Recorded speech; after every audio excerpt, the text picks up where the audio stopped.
I have this concept called shifting the worry curve. And you think about the way a traditional project works.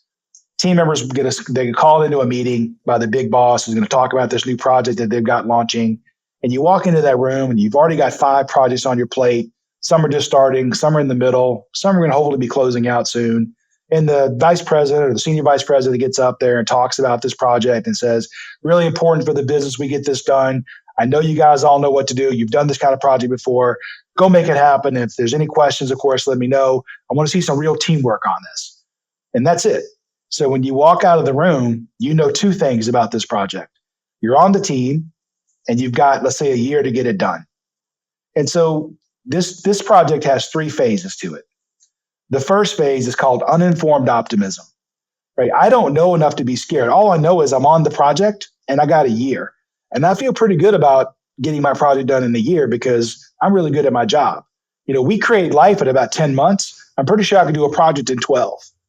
I used to say we create life in 9 months, and my wife has had 2 kids. She goes, that's not 9. It's closer to 10. So now I say 10. I learned, right?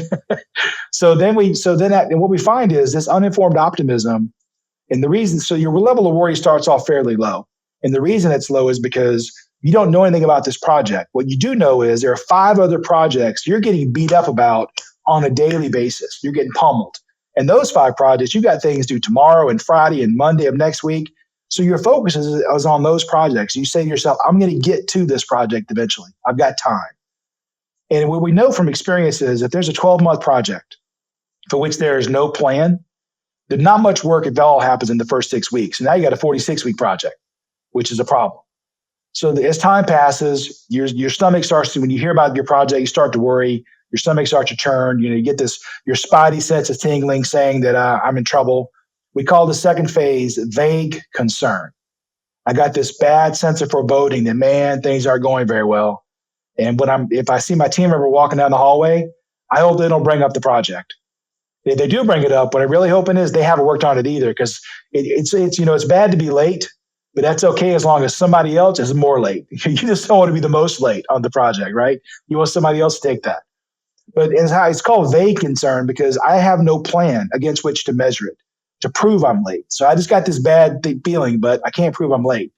Then, of course, move into the third and final phase of the project, which everybody knows is called the panic phase.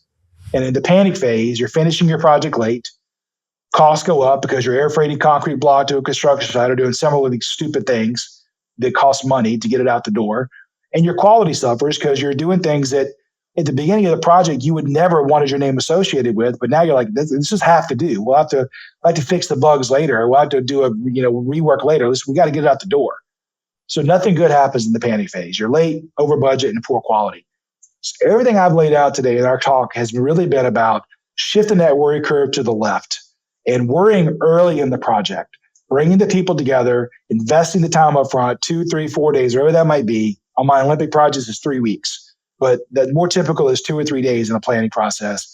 Bring people together, talk about through a conversation and face-to-face so we can see the dialogue, we can see the bristling, we can see all that, all those physical cues, see all that. Together we build the project. It becomes our project, not just the project managers or the GCs, it's our project.